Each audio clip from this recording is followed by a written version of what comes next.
सभी को नमस्कार। स्वागत करती हूँ आप सभी का कक्षा 12 की ऑनलाइन क्लास के अंदर। कक्षा 12 में आज हम पाठ 6 का अध्ययन बिंदु पढ़ेंगे, सत्य शोधक समाज और ज्योतिराव फूले और सावित्रीबाई फूले।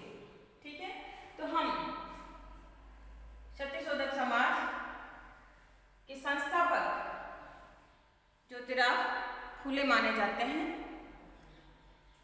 समाज सुधारक के नाम से आप जाने जाते हैं और इन्होंने समाज उत्थान के लिए क्या क्या कार्य किए, उस संदर्भ में आज हम जानेंगे कि इनका समाज में क्या योगदान रहा। उस दौरान का समाज, जहां समाज में अनेक कुरीतियां विद्यमान थी, अनेक प्रकार के भेदभाव, जातिगत भेदभाव, छुआछूत, अस्पृश्यता, महिलाओं की समस्यात्मक स्थितियां, तो उन सब हेतु ज्योतिराव फूले और उनकी धर्मपत्नी सावित्रीबाई फूले ने अपने कार्यों के द्वारा समाज में योगदान दिया। तो उस योगदान को हम छोटे से टॉपिक के माध्यम से जानने का प्रयास करेंगे। देखिए, ज्योतिराव का पूरा नाम था ज्योतिराव गोविंदराव फूले और इनकी धर्मपत्नी सावित्रीबाई फूले। इनका जन्म, ज्योतिराव फूले का जो जन्म है वो 11 अप्रैल 1827 को पुणे महाराष्ट्र में हुआ था और ये जाति से माली समाज से बंधे हुए थे, या कह सकते हैं माली समाज में आपका जन्म हुआ था। माली जो बाग बगीचे लगाता है, फूल सब्जियां बेचता है, या जो भी बाग बगीचों के तहत जो कार्य करते थे वो माली कहलाते थे। तो आपका जन्म है वो माली समाज के अंदर हुआ था। ज्योतिराव फूले एक महान दार्शनिक थे, आध्यात्मिक जिसे हम कह सकते हैं दार्शनिक के रूप में। दर्शन का ज्ञान था, अध्यात्म का ज्ञान था, स्पिरिचुअली कनेक्टेड ईश्वर से।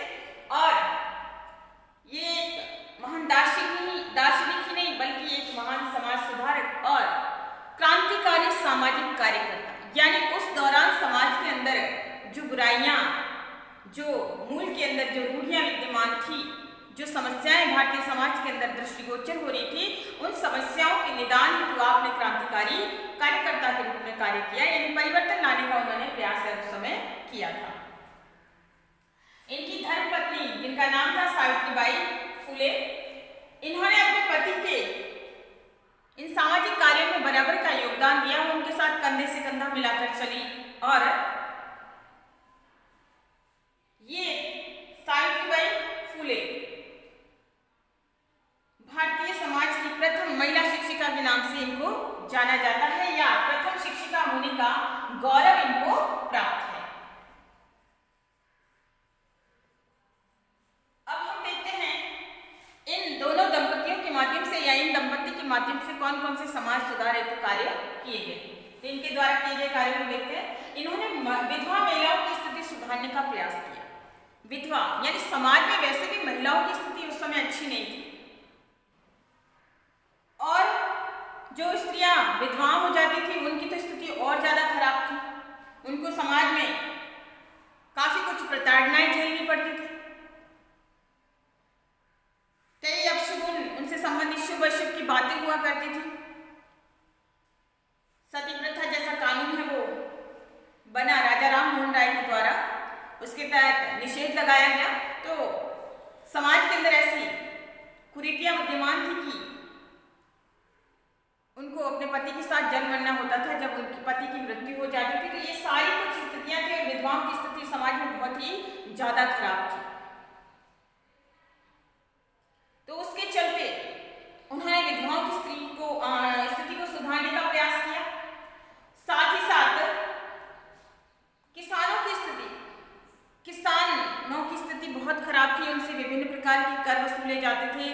उनको जो है खेती बाड़ी में नुकसान होने पर भी उनका कोई जो है उस समय की व्यवस्था के द्वारा उनको कोई सहयोग नहीं मिलता था, और उपज का काफी हिस्सा उन्हें टैक्स के रूप में या कर के रूप में देना पड़ता था। तो किसानों की दरिद्रता ने भी उनको प्रभावित किया और उनकी स्थिति को सुधारने हेतु भी आपने प्रयास किया। इसके अलावा समाज में अशुचिता यानी छूना नहीं, और छूने से क्या है, अशुभ हो जाता है, या छूने मात्र से हम जो है हम भ्रष्ट हो जाते हैं। ऐसी मान्यता है कि समाज के अंदर, और वही छुआछूत यानी ये बीमारी या ये कुरीति है वो समाज के अंदर विद्यमान थी। तो उन्होंने ये सारी स्थितियां जो समाज के अंदर जो स्वयं वो भुक्तभोगी थे, उन्होंने इसको प्रयास किया सुधारने का। समाज में इनको सुधारने हेतु दोनों दंपति ने, या आप कह सकते हैं पति और पत्नी दोनों ने इसके हेतु प्रयास किया।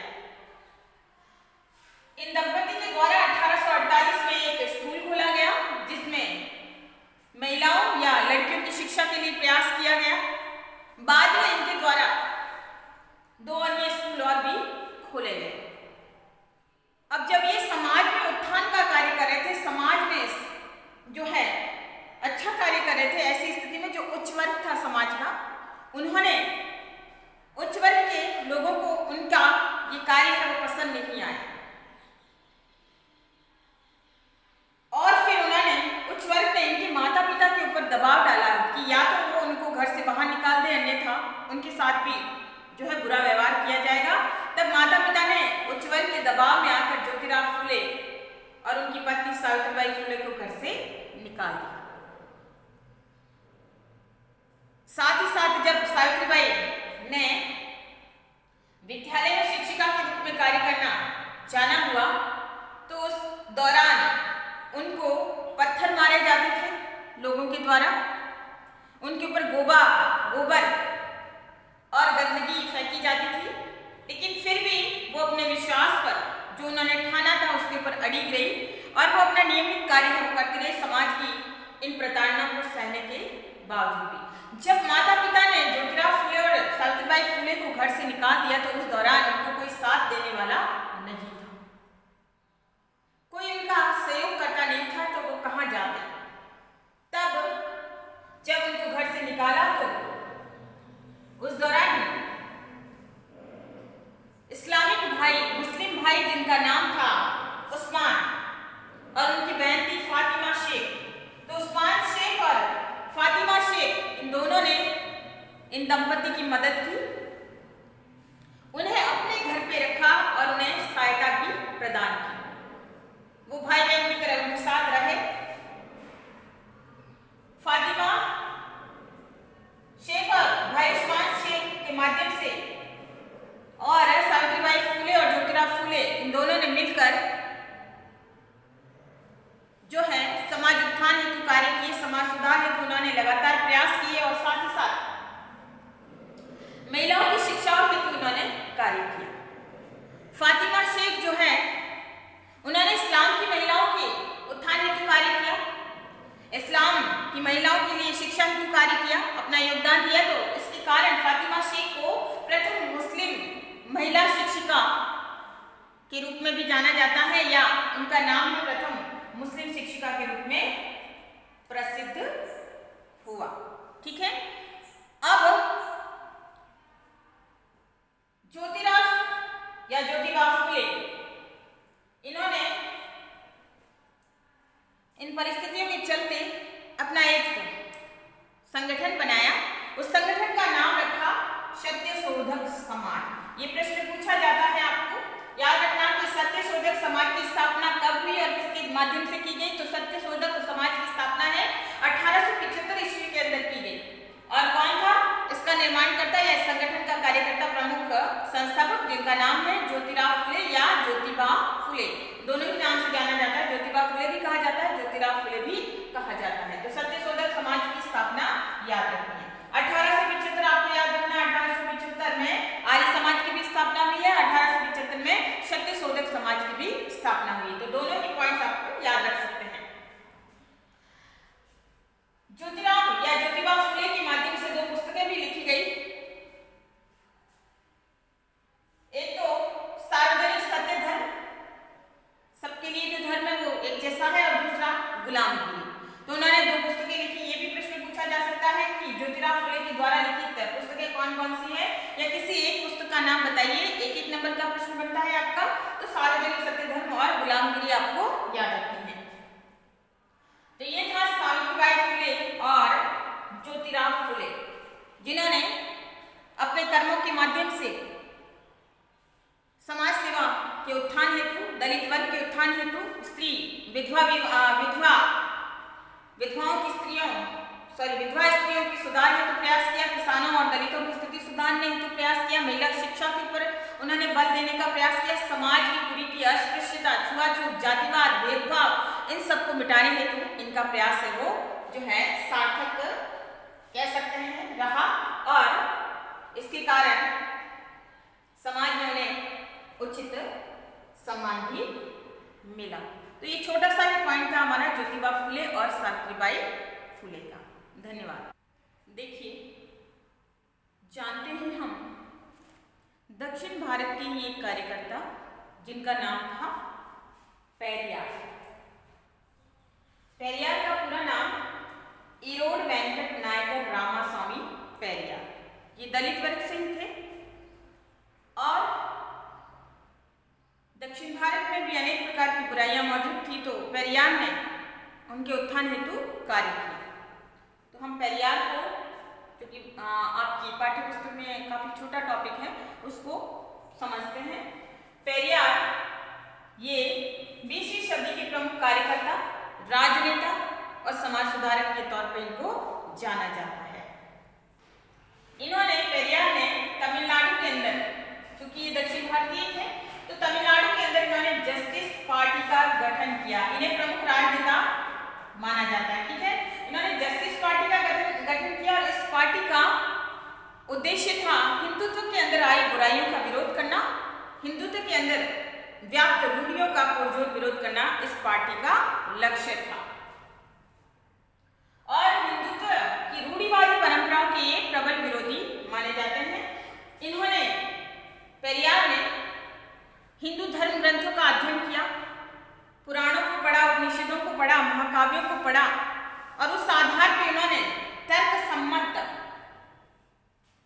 जो निचोड़ जो निकाला कि उनके अंदर परस्पर विरोधाभास होने लगा और इस आधार पे उन्हें जो है भारतीय धर्म ग्रंथ में भी कुछ अनुकूलता नहीं लगी। इसके आधार पे उन्होंने ईश्वर को मानना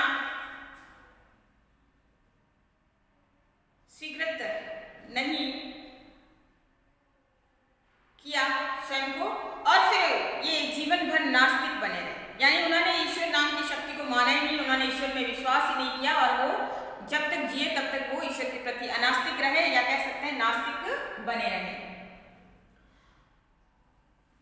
एक बार वो काशी की यात्रा पर गए 1904 के अंदर।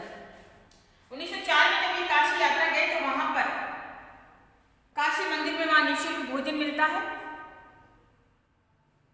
वो भी चाहते थे कि वो उस मंदिर में जाए और निःशुल्क भोजन करें, और वो जब उन्होंने इच्छा जताई वहां पर जाकर भोजन करने की, तब उन्हें पता चला कि वहाँ भोजन सिर्फ ब्राह्मणों के लिए ही है, अन्य लोगों को वहां पर जाने की मनाही है। उससे उनके मस्तिष्क पर, या कह सकते हैं कि उनके दिल दिमाग पर काफी गहरा प्रभाव पड़ा। उन्हें आघात पहुंचा कि मंदिर में हम भोजन नहीं कर सकते हैं, और इसके चलते उन्होंने वर्ण व्यवस्था जो भारतीय समाज के अंदर मौजूद थी, वर्ण व्यवस्था 4 भाग है वर्ण व्यवस्था के, ब्राह्मण, क्षत्रिय, वैश्य और शूद्र। तो जिसमें सबसे ऊपर है वो ब्राह्मणों को महत्व दिया गया था। तो यहाँ पर ब्राह्मणों को ही काशी में विशेष मान्यता थी और अन्य को नहीं। तो यहाँ पर उन्होंने इस वर्ण व्यवस्था का विरोध किया। इसके साथ ही उन्होंने बाल विवाह, जो कि भारतीय समाज में विद्यमान था कि छोटी उम्र में कन्याओं का विवाह कर देना या जो है लड़कों का विवाह कर देना, तो उन्होंने बाल विवाह का विरोध किया। इसके साथ ही देवदासी प्रथा, जो कि दक्षिण भारत में मौजूद थी, इसमें माता पिता कुछ अंधविश्वासों के चलते अपनी पुत्री को जन्म देने के पश्चात मंदिर में छोड़ आते थे, या फिर किसी प्रकार की मन्नत मांगते थे और उस मन्नत के चलते वो अपनी पुत्री को जो है मंदिर में छोड़ आते थे, या उनकी स्थितियां उनके अनुकूल नहीं होती थी कि वो लड़की के पालन पोषण में असमर्थ होते थे, तब वो कन्या को वहां छोड़ आते थे। तो इस प्रकार की कई समाज में रूढ़ियां मौजूद थी। और देवदासी प्रथा, जब ये कन्याएं वहां पे बड़ी होती थी मंदिरों में, उनका वो भगवान के आगे नाचने का कार्य करती थी, गायन भजन इत्यादि का कार्य करती थी। और यहाँ पर ये लड़कियां जो धीरे धीरे जब बड़ी होती थी वो मंदिर में ही पलती बढ़ती थी, उनके साथ कई प्रकार के शोषण होते थे, चारित्रिक शोषण होता था, उनका मानसिक शोषण भी होता था। तो इस प्रकार से ये देवदासी प्रथा दिखने में तो काफी अच्छी लग रही थी, लेकिन वास्तव में इसका अंदरूनी रूप काफी भयंकर था। ठीक है, तो उन्होंने इस देवदासी प्रथा का भी विरोध किया। साथ ही साथ विधवा विवाह, हमारे समाज में उस समय विधवा की स्थिति है अच्छी नहीं थी, तो उन्होंने विधवा विवाह के समर्थन में अपना पक्ष दिया। और जो लोग विधवा विवाह के समर्थक नहीं थे, उन्होंने उन लोगों की मानसिकता का विरोध किया, उन लोगों का भी उन्होंने विरोध किया। तो इस प्रकार समाज के अंदर इन रूढ़ियों का जो है पेरियार ने विरोध किया। ये एक राजनेता था कि उन्होंने जस्टिस पार्टी का गठन किया और उसी के चलते 1919 में वो कांग्रेस के सदस्य बने, कांग्रेस पार्टी उसके सदस्य बने। और फिर उन्होंने वाइकम आंदोलन का नेतृत्व किया। यहाँ प्रश्न भी पूछा जा सकता है कि जस्टिस पार्टी का संस्थापक कौन, तो आपको याद रखना पेरियार, या फिर वाइकम आंदोलन क्या है, तो वाइकम आंदोलन और इसके नेतृत्वकर्ता कौन थे, तो आपको याद रखना है पेरियार। ठीक है, अब वाइकम आंदोलन क्या था, देखिए वाइकम आंदोलन था कि इस आंदोलन का उद्देश्य था कि मंदिरों की ओर जाने वाली सड़कों पर दलितों को जाने की मनाही थी, यानी जो हिंदुत्व के मंदिरों की तरफ जो सड़कें जाती थी उन सड़कों के ऊपर दलित नहीं जा सकते थे, उन सड़कों की तरफ दलितों को जाने की मनाही थी। तो ये वाइकम जो आंदोलन था वो इन्हीं दलितों के समर्थन हेतु किया गया था कि उन्हें भी मंदिरों की तरफ जाने का हक है, और जो चलने की मनाही को हटाने का ये वाइकम आंदोलन उनके द्वारा किया गया संघर्षरत परिणाम था, या कह सकते हैं कि ये एक संघर्ष था जिसमें मंदिरों में जाने के लिए उन्होंने जो है इस आंदोलन को चलाया था। ये जीवन भर दलितों के उत्थान हेतु कार्य करते रहे, सामाजिक कार्यकर्ता बने रहे। हालांकि बाद में इन्होंने कांग्रेस छोड़ दी और फिर वो सामाजिक कार्यकर्ता के रूप में इनकी पहचान वो बनी। तो ये सामाजिक कार्यकर्ता के रूप में फिर अपना योगदान है वो समाज के अंदर देते हैं। धन्यवाद।